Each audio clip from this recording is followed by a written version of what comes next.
Hi,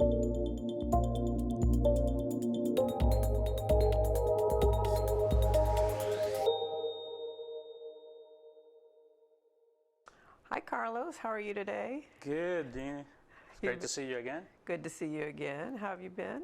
Been great. It's been a great week. It's been a little great tired, but we'll get. It's we're been a almost long there. week. That's right. Yeah. Well, I wanted to talk to you a little bit about. We've been in ILTA world for a long time, and you've gone through various roles within ILTA. You've had different jobs outside of ILTA. Of course, a lot of it's all in the security aspect of it.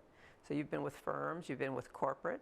I think you're now in consulting. Is that right? That is correct. Yes. Okay. So just tell everybody a little bit about what you have done in the volunteer world with ILTA in the past.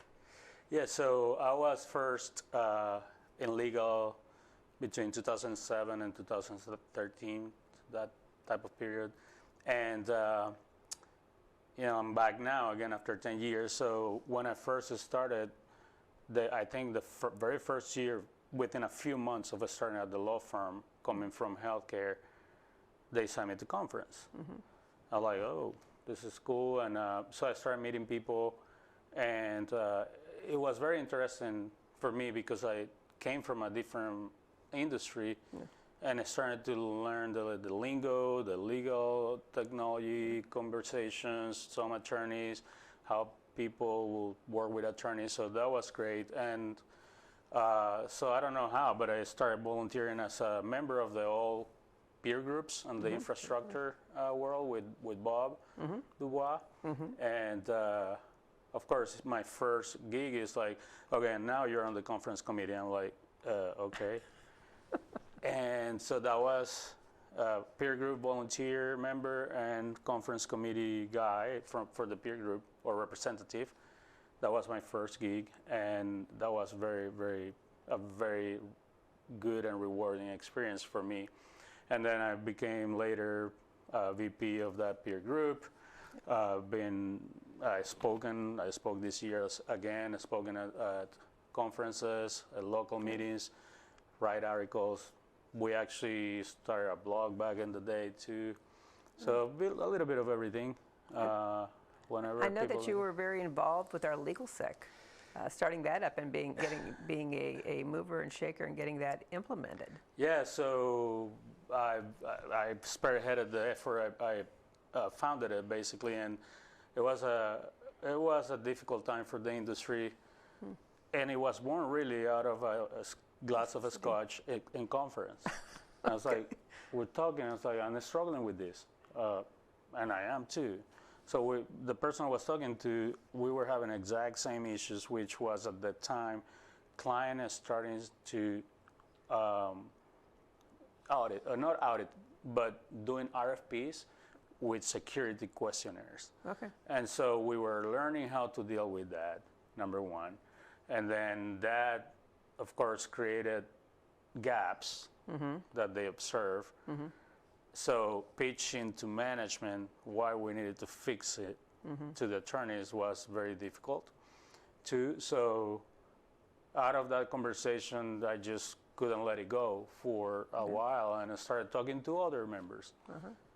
What are you doing about this? Same struggles, same issues. And I got to a point where, saw an opportunity. We are an educational entity, right, or organization. Was a VP of the infrastructure group there, and I put together kind of my thoughts, a little bit of a plan. I ran it by a few more experienced volunteers and leaders, and they were all over it too. So we put a team together, made a pitch, and to ILTA, to the board, and they supported it. And so yeah, that's how I was born. At the time, I also knew I was leaving at some point that law firm, that where I was, and I knew I could leave the industry. So my focus was on recruiting a strong team that would run with it. Yeah. And I did that, and it's 10 years now or so. Yeah, and it's our second largest conference that we have every year, and it's well received. And I mean, kudos to you. I mean, for seeing the need and stepping in. Well, I mean, but you have to kind of. There's not everybody will step up and start filling in that that gap, and that we really appreciate that because it has, like I said, it's been a very successful conference, and it's a year-round effort as well. They have this Legal Sec Advisory Group that continues talking about security, the gaps, like you said, the RFPs, who's ISO compliant. In that aspect, what do you see that there are other areas, especially like you talk about with generative AI coming out, that security still needs to be addressed? In what areas? Yeah, so what I've seen now, I work with about a dozen law firms, and we have most firms have the controls, the actual technology to protect the firm, but they lack processes. Okay. The teams are probably not structured well. And the main thing that I've seen is that coming from, so I left legal and I went to financial services and insurance where we're heavily regulated. I still work with them too on those industries. Here, because it's not regulated, there's no processes, but also I think there's an opportunity for law firms to build enterprise or firm level risk management practices. So, because it's just not security, cybersecurity is just one strategic risk within the firm. We have other risks, right? AI has their own risk, right? That have nothing to do with security. I don't know if you've heard of the term AI hallucination. So that's a risk, right? That's when AI makes up things and really believes it's right? That is a risk that can put an attorney in a bad position, right? And it has already, actually.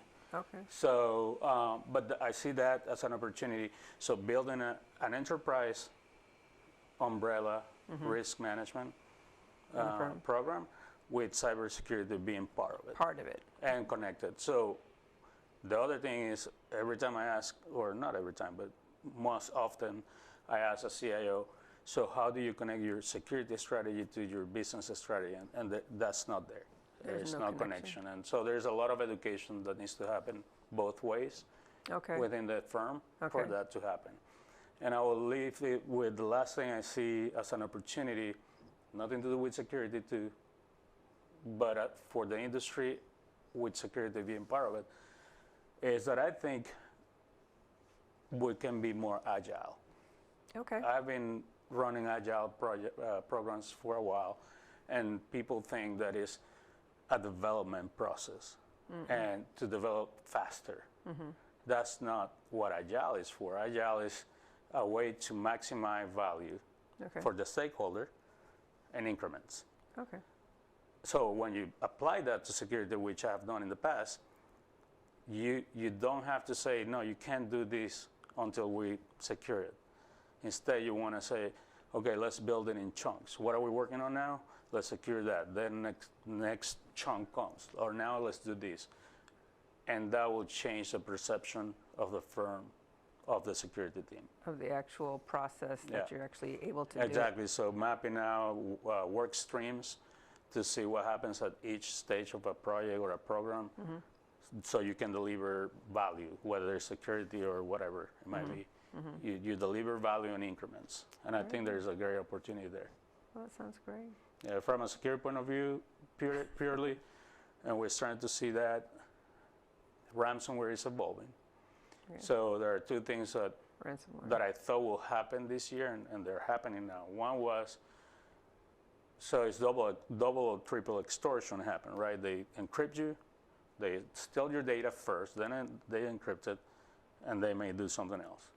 Well, I think it's going to be to the point where they will do the extortion before they encrypt. So they steal the data, and they will tell you, we're going to encrypt if you don't pay us. So that's one. The other one is where they do partial encryption.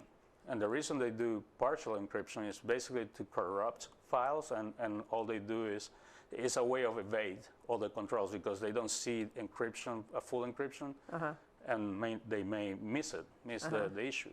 The fact that it's scripted. And so it is happening now. That's great. Yeah. Well, I appreciate you sitting down and talking with me for a little bit here today. And I hope to see you back around in the security aspect with working with ILTA in the future. Thank you. I will be around. So All right. thank you for the opportunity. Thanks. Great conference.